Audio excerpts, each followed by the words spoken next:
नमस्कार दोस्तों, आज के इस वीडियो लेक्चर में हम पॉलिटी से संबंधित महत्वपूर्ण क्वेश्चन डिस्कस करेंगे जो कि हमारे आने वाले एग्जाम्स के लिए महत्वपूर्ण हैं तथा ये सभी प्रश्न प्रीवियस ईयर्स के पेपर से लिए गए हैं। इनकी पीडीएफ के लिए आप हमारे टेलीग्राम ग्रुप या व्हाट्सएप ग्रुप को ज्वाइन कर सकते हैं जिनका लिंक डिस्क्रिप्शन बॉक्स में दिया हुआ है। क्वेश्चंस आपको बाइलिंगुअल हिंदी और इंग्लिश दोनों लैंग्वेज में अपीयर होंगे। शुरू करते हैं आज का पहला प्रश्न। दोस्तों, आज का पहला प्रश्न है, भारतीय संविधान का कौन सा अनुच्छेद प्रेस की स्वतंत्रता की बात करता है? Which article of Indian constitution talks about freedom of the press? तो दोस्तों आर्टिकल 19 जो है वो फ्रीडम ऑफ द प्रेस से संबंधित है। इंडिया के संविधान में सभी को फ्री स्पीच और फ्री एक्सप्रेशन का अधिकार है और मीडिया को लोकतंत्र का चौथा स्तंभ, फोर्थ पिलर ऑफ डेमोक्रेसी कहा जाता है। तो इसका आंसर है आर्टिकल 19। दोस्तों अगला प्रश्न है, अनुच्छेद 5 से लेकर अनुच्छेद 11 तक का संबंध किससे है?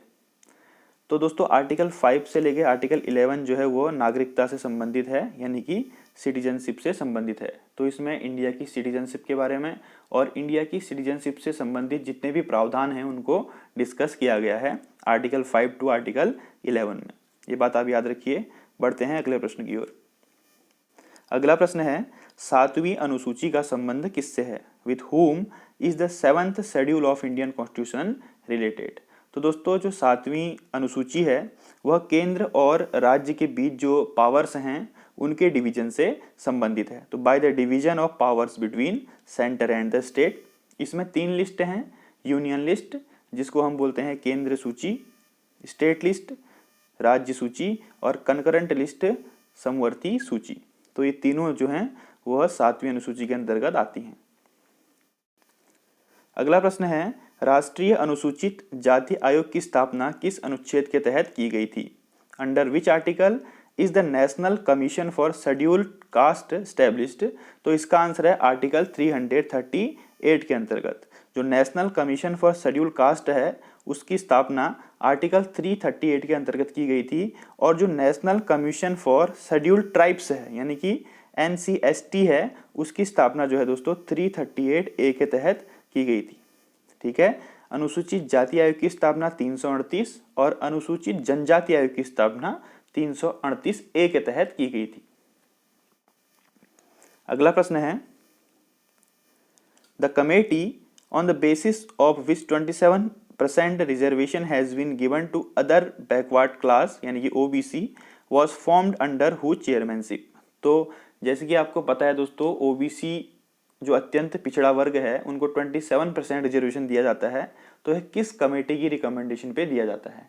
दोस्तों इस कमेटी को मंडल कमीशन भी कहा जाता है और जो कि बिंदेश्वरी प्रसाद मंडल की अध्यक्षता में 1 जनवरी 1979 को तत्कालीन प्रधानमंत्री मोरारजी देसाई द्वारा बनाई गई थी।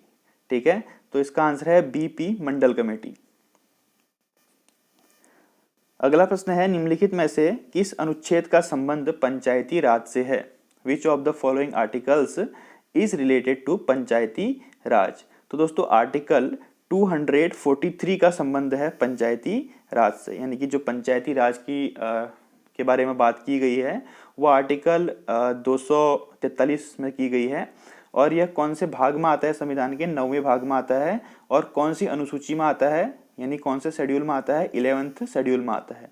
ठीक है, 9th पार्ट और 11th शेड्यूल में आता है जिसको कि 73rd अमेंडमेंट 1992 के में संवैधानिक रूप प्रदान किया गया था। ठीक है, तो इसको 73वें संविधान संशोधन के द्वारा संविधान में जोड़ा गया था पंचायती राज को और इसका आर्टिकल है आर्टिकल 243। इतनी बात आप यहाँ से याद रखेंगे। बढ़ते हैं अगले प्रश्न की ओर। दोस्तों अगला प्रश्न बहुत ही इंपॉर्टेंट है, ये एग्जाम्स में लगातार पूछा जाता है। किस संविधान संशोधन के तहत वोट डालने की उम्र को 21 से 18 कर दिया गया?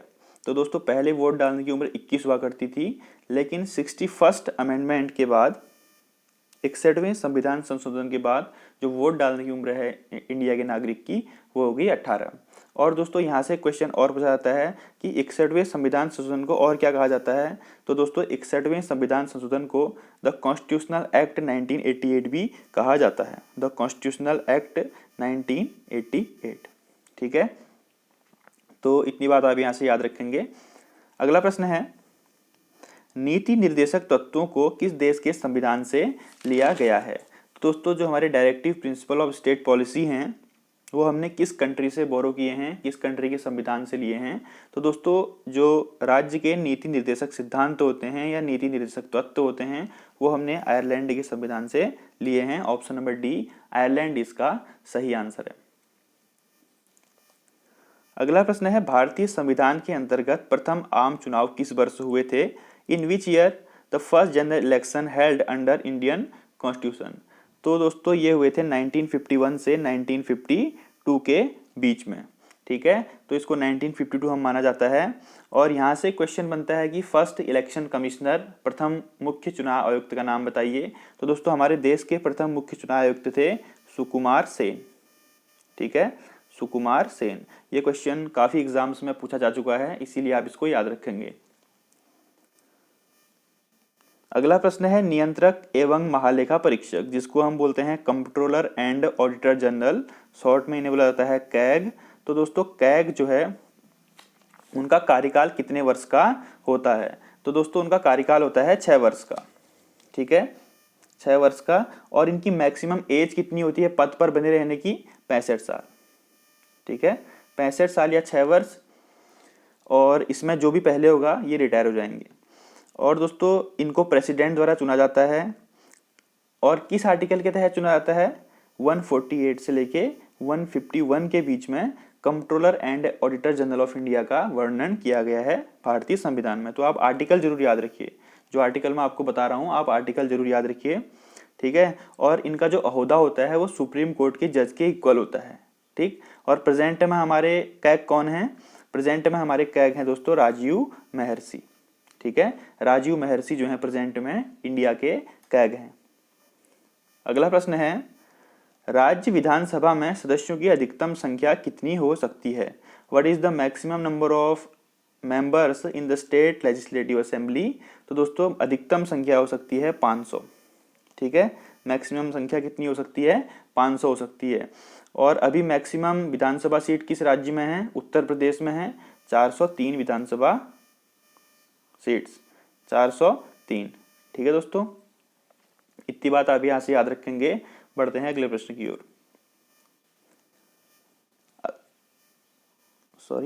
दोस्तों अगला प्रश्न है, निम्नलिखित में से कौन सी भाषा भारतीय संविधान की 8वीं अनुसूची में वर्णित नहीं है? Which of the following languages is not mentioned in 8th schedule of Indian constitution? तो दोस्तों जो इंग्लिश लैंग्वेज है वह भारतीय संविधान के 8वें शेड्यूल में मेंशनड नहीं है। और टोटल कितनी लैंग्वेजेस मेंशनड हैं? 22 लैंग्वेज मेंशनड है। ये प्रीवियस वीडियो में मैं आपको बता चुका हूं कि टोटल 22 भाषाएं जो हैं वो 8वीं अनुसूची में वर्णित हैं। अगला प्रश्न है, किस राज्य की मुख्य भाषा खासी है? Which state main language is खासी?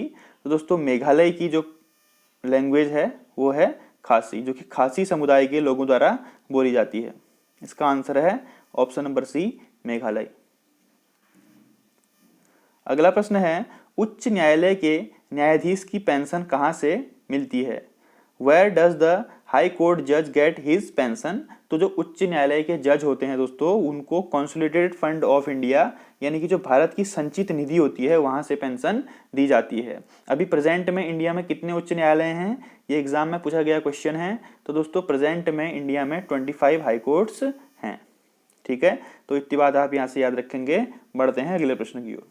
अगला प्रश्न है, दिल्ली को राष्ट्रीय राजधानी प्रदेश, जिसको कि हम एनसीटी नेशनल कैपिटल टेरिटरी या फिर एनसीआर बोल देते हैं, नेशनल कैपिटल रीजन, तो संविधान के किस संशोधन के तहत बनाया गया था? तो दोस्तों इसको 69 कॉन्स्टिट्यूशनल अमेंडमेंट 1991 के तहत एनसीआर या एनसीटी क्षेत्र घोषित किया गया था दिल्ली को। तो ये काफी इंपोर्टेंट क्वेश्चन है, 69वां संविधान संशोधन। ठीक है दोस्तों, तो ये थे हमारे आज के कुछ महत्वपूर्ण प्रश्न। अगर आपको वीडियो अच्छी लगती है तो चैनल को सब्सक्राइब कीजिए, बेल आइकन को दबाइए और वीडियो को अधिक से अधिक लाइक कीजिए।